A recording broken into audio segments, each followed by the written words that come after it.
ভূমি অফিসে হয়রানি, থানায় জিরিতে গড়িমসি, হাসপাতালে চিকিৎসক নেই কিংবা পাসপোর্ট অফিসে দালালের দৌরাত্ম্য, কোথায় জানাবেন এসব অভিযোগ? যেই অভিযোগে মিলবে সমাধান। সরকারের অভিযোগ প্রতিকার ব্যবস্থা বা জিআরএস দিচ্ছে এই সব নাগরিক সমাধান। পরিচয় গোপন রেখে ওয়েবসাইটে কিংবা 333 হেল্পলাইনে আপনি জানাতে পারেন আপনার অভিযোগ। কর্তৃপক্ষ যেটি বলছেন, অভিযোগে শুধু সমাধানই মিলছে না, প্রতিষ্ঠানগুলো সেবাদানে হচ্ছে সতর্ক। দর্শক আরো জানাচ্ছেন শাহনাজ শারমিন। চিকিৎসার জন্য গিয়েছিলাম আমার চাচার জন্য। তিনি গুরুতরভাবে অসুস্থ ছিলেন। হাসপাতালে সেবা না পেয়ে যখন অসুস্থ চাচাকে নিয়ে হিমশিম খাচ্ছিলেন দিনাজপুরের তাসফিন, তখন তিনি দ্বারস্থ হয়েছিলেন 333 হেল্পলাইনের। সরকারি হাসপাতাল বা একটা ডাক্তারের কাছে অবশ্যই কোনো গুরুতরের কারণেই গিয়েছি, বাট সম্ভব হয়নি সে সহায়তাটা পাওয়ার। পরবর্তীতে আমি 333 এর মাধ্যমে কল করি। অন্যদিকে পাসপোর্ট অফিসে দালালের দৌরাত্ম্যে নাজেহাল কুমিল্লার জেরিন। অভিযোগে মিলেছিল সমাধানও। দুইজন লোক এসে বলল যে আপনি কি খুব দ্রুত কাজটি করাতে চান, আমাকেও এসে বলল। তো আমি ওনাদের ডাকে সাড়া দিইনি, বুঝতে পেরেছি যে ওরা দালাল। তো আমার আশেপাশে যারা ছিল তারা ওনাদের সাথে যায় এবং যাওয়ার পরে ওনারা কি করে কাজটা খুব দ্রুত করে দেয় ওনাদের, কিন্তু আমরা লাইনে দাঁড়িয়ে আছি। তাসফিন জেরিনের মতো দেশের নানা প্রান্ত থেকে সেবা না পেয়ে নাকাল হওয়া এমন মানুষের অভিযোগে প্রতিদিনই ব্যস্ত থাকছেন কল সেন্টারের কর্মীরা। তারা বলছেন, ভূমি অফিস সংক্রান্ত অনেক অভিযোগ আসে, সাব রেজিস্ট্রার অফিস সংক্রান্ত অভিযোগ আসে। অভিযোগ করতে গেছে তো ওনার থেকে ঘুষ দাবি করা হয়। যেমন ডিউটি অফিসার যিনি আছেন ওনার কাছে তো অভিযোগ রাখবে। পাসপোর্ট অফিসে পাসপোর্ট করতে গেছে এবং তার কাছে নির্ধারিত ফির বাইরে ফি চাওয়া হয়, সেক্ষেত্রে সে ওখানে জানায়। অভিযোগ প্রতিকার ব্যবস্থা বা জিআরএস নামে পোর্টালে নাগরিকরা নিজের পরিচয় গোপন করেও পারেন অভিযোগ করতে, অথবা সরাসরি রয়েছে 333 হেল্পলাইন। পরিসংখ্যান বলছে 2023-এর 1 জানুয়ারি থেকে 2026-এর 30 জুন পর্যন্ত 333 হেল্পলাইনের অভিযোগ জমা পড়েছে 3000-এরও বেশি। কিভাবে কাজ করে 333 হেল্পলাইন? কমপ্লেন করার পর তখন আমরা তাদেরকে জিআরএস এর কমপ্লেন সাবমিটের যে প্রসেসটা সেটা পুরোটা তাদেরকে তখন বলছি। ট্র্যাকিং নাম্বার দিয়ে যখন ট্র্যাক করে তাকে জানাচ্ছি, তখন দেখছি যে অভিযোগ রাখার পর সেগুলো নিয়ে কাজও হচ্ছে। বিষয়টি আরো ব্যাপকভাবে প্রচারের জন্য সরকারের প্রতি অনুরোধ জানিয়েছেন হেল্পলাইন পরিচালনাকারী সংস্থার এই কর্মকর্তা। সরকারের উচিত এই জিনিসটাকে আরেকটু জনপরিসরে আনা, এটা নিয়ে যাতে কথা হয়, এটা নিয়ে যাতে বিভিন্ন জায়গাতে সরকারের বিজ্ঞাপন থেকে ধরে আদার সরকারের যতগুলো মাধ্যম আছে এই সকল মাধ্যমগুলোতে যাতে এই বিষয়টা নিয়ে আলোচনাটা থাকে। সরাসরি দপ্তর নির্ধারিত অভিযোগ নিষ্পত্তিকারী কর্মকর্তার কাছেও লিখিতভাবে অভিযোগ করা সম্ভব। সংশ্লিষ্ট কার্যালয়ে এমন অভিযোগ প্রতিষ্ঠানের দায়িত্বশীলতা বাড়ায় বলছেন প্রকল্প পরিচালক। এটা একটা সহজ পদ্ধতি এবং মানুষের যে সুযোগটা পাওয়ার অধিকার সেটা সংরক্ষিত হয়। তো এতে সচেতনতা বৃদ্ধি পায় যে না, এটা আমি যদি কোনোভাবে ডেভিয়েশন করি তাহলে এটা অন্যান্য দপ্তরে এই কমপ্লেনটা চলে যাবে। তো এতে সেবার মানটা উন্নত হয়। অভিযোগের নিষ্পত্তি সন্তোষজনক না হলে আপিল করারও বিধান রয়েছে। শাহনাজ শারমিন, 71, ঢাকা। বাংলাদেশ ও যুক্তরাষ্ট্রের পারস্পরিক সম্পর্ক উন্নয়ন নিয়ে ঢাকা সফররত দক্ষিণ এশীয় এবং মধ্য এশিয়া বিষয়ক মার্কিন বিশেষ দূত সার্জিও গরের সাথে আলোচনা হয়েছে বলে জানিয়েছেন পররাষ্ট্রমন্ত্রী খলিলুর রহমান। এর আগে বাণিজ্য, বিনিয়োগ, অভিবাসনের বিষয়গুলো প্রাধান্য পেয়েছে। রোহিঙ্গাদের জন্য অনুদানের বিষয়ে কথা হলেও তাদের ফেরত পাঠানো নিয়ে কোনো আলোচনা হয়নি। সেই সাথে বাংলাদেশের অভ্যন্তরীণ রাজনৈতিক বিষয়েও কোনো আলোচনা হয়নি বলে জানান মন্ত্রী। বিস্তারিত জানাচ্ছেন নাদিয়া শারমিন। যুক্তরাষ্ট্রের দক্ষিণ ও মধ্য এশিয়া বিষয়ক বিশেষ দূত সার্জিও গর বৃহস্পতিবার দুপুরে ঢাকা পৌঁছান। সন্ধ্যায় রাষ্ট্রীয় অতিথি ভবন পদ্মায় যান পররাষ্ট্রমন্ত্রী ডক্টর খলিলুর রহমানের সাথে বৈঠক করতে। এ সময় পররাষ্ট্র উপদেষ্টা, সচিব এবং মার্কিন রাষ্ট্রদূত উপস্থিত ছিলেন। 2 ঘণ্টা পর বৈঠক শেষে বের হন তারা। এর পরপরই এক্স হ্যান্ডেলে এক বার্তায় গর জানান, দুই দেশের সম্পর্ক আরও মজবুত করতে অনেক ইতিবাচক অগ্রগতি হয়েছে। আমাদের সম্পর্ক এখন একটা অত্যন্ত ইতিবাচক অভিমুখে আছে। এদিকে রাতে নিজ মন্ত্রণালয়ে এসে সাংবাদিকদের মুখোমুখি হন পররাষ্ট্রমন্ত্রী। দ্বিপাক্ষিক সম্পর্ক এগিয়ে নিতে স্বল্প পরিসরে খুব ভালো আলোচনা হয়েছে বলে জানান তিনি। তার মধ্যে বাণিজ্য বলেন, ইনভেস্টমেন্ট বলেন, এনার্জি বলেন, অভিবাসন বলেন, সব বিষয়ে আলোচনা হয়েছে, কিন্তু স্বল্প পরিসরে আপনি তো ডিটেইল আলোচনা করতে পারেন না। এ সময় সাংবাদিকরা আঞ্চলিক নিরাপত্তা এবং চীন ভারতের মতো এই অঞ্চলের অন্যান্য দেশগুলোর সাথে বাংলাদেশের সম্পর্ক নিয়ে যুক্তরাষ্ট্রের কোনো উদ্বেগ আছে কিনা জানতে চান। এই বিষয়ে কোনো আলোচনাই হয় নাই, সুতরাং আমি ধরে নেব এই বিষয়ে কোনো উদ্বেগ নেই, কোনো আলোচনা হয়নি। নিরাপত্তা সহযোগিতা নিয়ে প্রশ্ন এড়িয়ে গেলেও জ্বালানি সহযোগিতা নিয়ে সবার সাথেই কথা চলছে বলে জানান মন্ত্রী। তিনি জানান বোয়িং শুধু বাংলাদেশ বিমানই নয়, এদেশের বেসরকারি সংস্থাও কিনেছে বলে তাদের জানানো হয়েছে। রোহিঙ্গাদের সহযোগিতা নিয়ে আলোচনা হলেও ফেরানো নিয়ে কোনো আলোচনা হয়নি বলে জানান তিনি। আন্তর্জাতিক সম্প্রদায় থেকে আমরা যে সাহায্য পাই তার অর্ধেকের বেশি যুক্তরাষ্ট্র থেকে। মায়ানমারের উপর চাপ ইত্যাদি বিষয়ে আমরা আলোচনা করিনি। আমরা আশা করব যে যুক্তরাষ্ট্রের সাহায্য অব্যাহত থাকবে। র্যাবের উপর নিষেধাজ্ঞা তুলে নেওয়া, আন্তর্জাতিক অপরাধ ট্রাইব্যুনাল এবং আওয়ামী লীগ ও তাদের কার্যক্রম বিষয়ে কোনো আলোচনা হয়নি বলে নিশ্চিত করেন তিনি। আওয়ামী লীগ সম্পর্কে কোনো আলোচনাই হয়নি। তিনি বলেন, যুক্তরাষ্ট্রের সাথে অন্তর্বর্তী সরকারের যে সম্পর্ক ছিল বর্তমান সরকারের আমলেও সে ধারাবাহিকতা বজায় আছে। তবে মিয়ানমারে মানবিক করিডোরের প্রসঙ্গ সম্পূর্ণ অস্বীকার করেন মন্ত্রী। মার্কিন যুক্তরাষ্ট্র মিয়ানমারে একটা হিউম্যান করিডোরের কথা বলেছিল, কখনোই বলে নাই।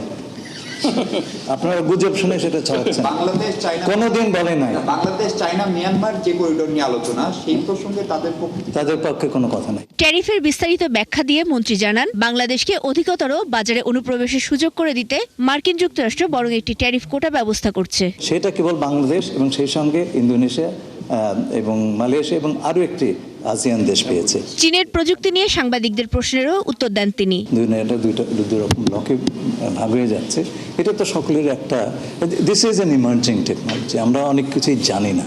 আমি শুধু এইটুকু বুঝতে পারছি যে আগামী বিশ্বের আমাদের সভ্যতার একটা বেসিস হবে এটা। নাদিয়া শারমিন, ৭১, ঢাকা। বাংলাদেশ ভ্রমণে যুক্তরাষ্ট্রের নাগরিকদের জন্য ভ্রমণ সতর্কতা এক ধাপ শিথিল করেছে মার্কিন স্টেট ডিপার্টমেন্ট। বাংলাদেশের সামগ্রিক ভ্রমণ সতর্কতার লেভেল 3 থেকে লেভেল 2-এ নামিয়ে এনেছে দেশটি। আগের তুলনায় বাংলাদেশ ভ্রমণকে এখন বেশি নিরাপদ হিসেবে বিবেচনা করায় এই সিদ্ধান্ত। বৃহস্পতিবার রাতে ঢাকায় পররাষ্ট্রমন্ত্রী ডক্টর খলিলুর রহমান এবং মার্কিন প্রেসিডেন্টের বিশেষ দূত সার্জিও গোরের মধ্যে দ্বিপাক্ষিক বৈঠকের পর এই সিদ্ধান্তের কথা জানানো হয়। বৈঠক শেষে এক টেক্সট বার্তায় বিষয়টি পররাষ্ট্রমন্ত্রীকে নিশ্চিত করেন সার্জিও গোর। পররাষ্ট্র মন্ত্রণালয় থেকে বলা হচ্ছে, এই সিদ্ধান্ত বাংলাদেশের নিরাপত্তা ও স্থিতিশীলতার প্রতি যুক্তরাষ্ট্রের আস্থার প্রতিফলন। একই সঙ্গে আন্তর্জাতিক ভ্রমণ, বাণিজ্য, বিনিয়োগ এবং দুই দেশের জনগণের মধ্যে যোগাযোগ আরও বাড়াতে এই পদক্ষেপ ইতিবাচক ভূমিকা রাখবে বলেও মনে করছে বাংলাদেশ।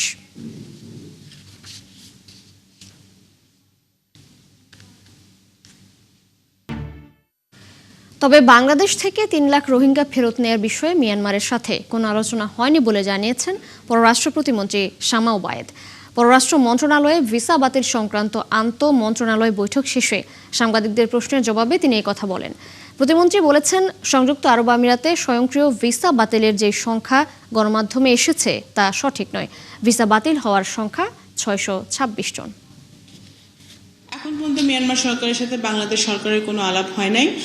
মিয়ানমার সরকারের সাথে আমরা আলাপ করছি, সেটা তো মালয়েশিয়া থেকে উনি বলেছেন, কিন্তু এটা অবশ্যই আমাদের যদি রোহিঙ্গা নেওয়ার থাকে সেটা তো repatriation is our first priority. তো সেটা যদি হয় সেটা অবশ্যই আমরা সাধুবাদ জানাবো এবং এটা অত্যন্ত ভালো একটা সুসংবাদ হবে। কিন্তু আমরা মিয়ানমারের সাথে যোগাযোগ করছি, এখনো কোনো ডেফিনেট কিছু আমরা জানি না। এই যে ৬২৬ জন, তার মধ্যে ৪১৭ জনের যে ডাটা, যে লিস্ট আমাদের কাছে আছে, সে ৪১৭ জন যে অটো ক্যান্সেল হয়েছে সেটা ভিসা রিনিউয়ালের জন্য আমরা আবার পাঠিয়েছি। ৪১৭ জনকে আমরা ইতিমধ্যে পাঠিয়েছি, বাকিগুলো পর্যায়ক্রমে আমরা পাঠাচ্ছি আরব আমিরাতের সরকারের কাছে ভিসাটা রিনিউ করার জন্য, যে কেন কি কারণে তাদের অটো ক্যান্সেল হলো। ধামরাইয়ে তীব্র গ্যাস সংকটে ব্যাহত হচ্ছে জনজীবন। ফিলিং স্টেশনগুলোতে গ্যাস না পাওয়ায় ভোগান্তি বাড়ছে। গার্মেন্টস ও কারখানাতে ব্যাহত হচ্ছে উৎপাদন। এছাড়া বাসাবাড়িতে গ্যাসের অভাবে ভোগান্তি পোহাচ্ছে মানুষ। এ বিষয়ে তথ্য জানাতে ধামরাই থেকে যুক্ত হচ্ছেন সহকর্মী রাসেল হোসেন। রাসেল, গ্যাস সংকটের কি প্রভাব পড়েছে বাসাবাড়িতে, কতটা দুর্ভোগ দেখতে পাচ্ছেন এবং সার্বিক সেখানকার পরিস্থিতি জানবো। কবে নাগাদ সমস্যার সমাধান হতে পারে বলে কিছু তথ্য পেয়েছেন কিনা সেটাও জানাবেন।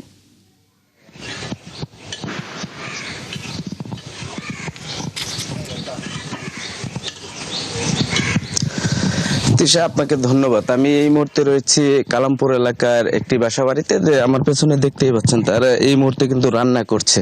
তারা কিন্তু গ্যাস না পায়, তারা বিকল্প হিসেবে কিন্তু মাটির চুলাতে এই রান্না করছেন। আমরা তাদের সাথে কথা বলেছিলাম, তারা বলছেন যে তারা দীর্ঘ সময় গ্যাস না পাওয়াতে কিন্তু তাদের যে চুলা রয়েছে তারা সেই চুলাটি বন্ধ করে কিন্তু মাটির চুলায় রান্না করছে। আমরা একটু যদি কথা বলি, আপনারা এইখানে গ্যাস কতদিন যাবত পাচ্ছেন? কি কি? অনেক বছর ধরে গ্যাস পাইতেছি না, আমরা মাটির চুলায় রান্ধি, বিল দিই, গ্যাস পাই না, নাকড়িতে রান্ধি, রান্না করে যে দুমাই নষ্ট জায়গা, গ্যাস দেয় না আমাকে সমস্যা। আপনারা কি চান? আমরা গ্যাস চাই। ধন্যবাদ।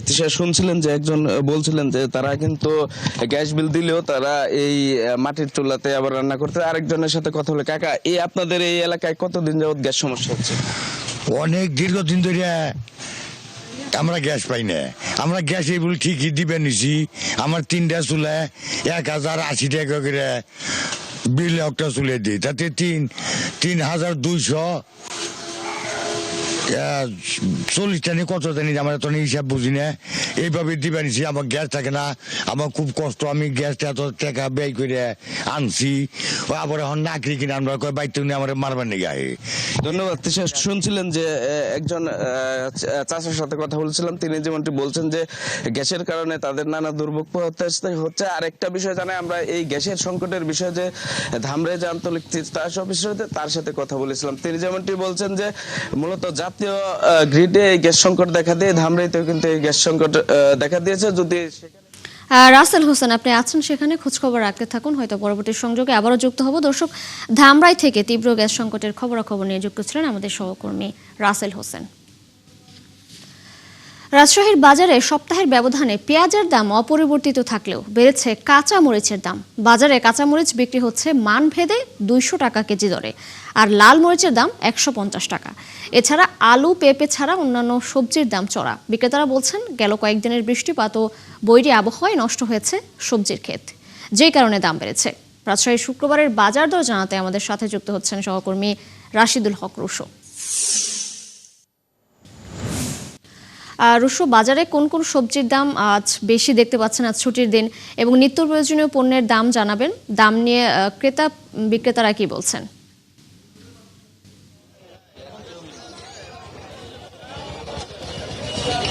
দেখুন, যেটি বলছিলেন যে কাঁচামরিচ নিয়ে তো আলোচনা আছেই। কাঁচামরিচের দাম আছে, যেটি দেখলাম যে যেগুলো আসলে একটু ভালো মানের কাঁচামরিচ সেগুলো 200 টাকা করে কেজি বিক্রি হচ্ছে।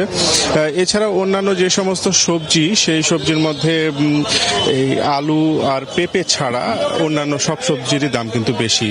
যেমন পটল 50 টাকা করে, বেগুন 60 টাকা, করলা 40 টাকা, শসা 80 টাকা, এইরকম দাম মোটামুটি। তো বিক্রেতারা যেটি বলছেন, আপনিও সংবাদে যেমনটি বলছিলেন যে আসলে এই যে বৃষ্টির কারণে যেহেতু সবজির ক্ষেতে অনেক সময় পানি উঠে যাওয়া বা এই যে এগুলো পচনশীল দ্রব্য হওয়ার কারণে এই বৃষ্টির সময় সংরক্ষণেরও কিছুটা বিপাকে পড়তে হয়। সে কারণে আসলে তাদের যে উৎপাদন বা সরবরাহ সেখানে কিছুটা ঘাটতির কারণে দাম বাড়ছে, এমনটি কিন্তু বিক্রেতারা বলছেন।